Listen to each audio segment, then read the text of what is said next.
Il y avait aussi peut-être la crainte qu'elles votent de manière différente de celle des hommes. Comment elles ont voté? Est-ce qu'elles se sont affranchies?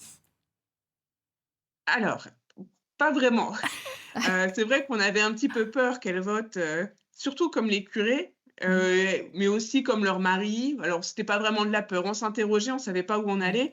Au final, les études nous ont montré que globalement, le couple votait de la même manière, Ouais. mais je vais vous dire quelque chose, aujourd'hui, c'est toujours la même chose. Bien sûr. Donc c'est pas vraiment une question d'homme ou femme, c'est Mmh. surtout sans doute une question de milieu social et de fait que quand on vit ensemble, on partage des idées. Et des valeurs, oui. Est-ce que des femmes ont réussi à devenir élues, conseillères municipales et puis par la suite, élues députées en octobre 1945? Pas beaucoup. On n'a pas vraiment de chiffres très précis, mais on sait que ça varie entre 1 et 5, 6, 7, 8 pour les conseillères municipales, ce qui est pas beaucoup, ça dépend des communes. Pour les députés, on va avoir 33 députés qui vont être élus le 21 octobre 1945, ce qui, sur une chambre de plus de 500 députés, Et fait quand rien même du tout. une petite minorité. Mmh. Avec, avec le recul, pour vous, quelles sont les conséquences de cette histoire particulière de la France sur notre société actuelle? Qu'est-ce que ça dit finalement de notre pays?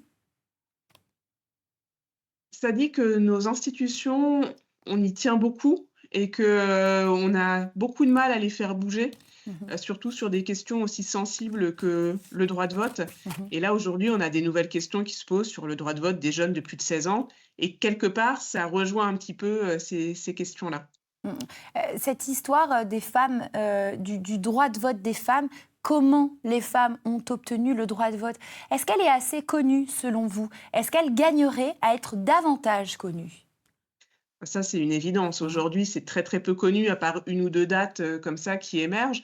On n'a aucune connaissance, je parle en général, le grand public et c'est pas de sa faute, mais des grandes personnalités qui se sont battues pour ce droit de vote, qui étaient des grandes républicaines et je trouve qu'aujourd'hui, on aurait besoin de montrer ces gens-là qui voulaient un droit pour faire société, Mmh. pour qu'on fasse corps tous ensemble en partageant des valeurs, plutôt que plein de petites différences. Donc oui, je trouve qu'aujourd'hui, on devrait en parler davantage et sous cet angle-là.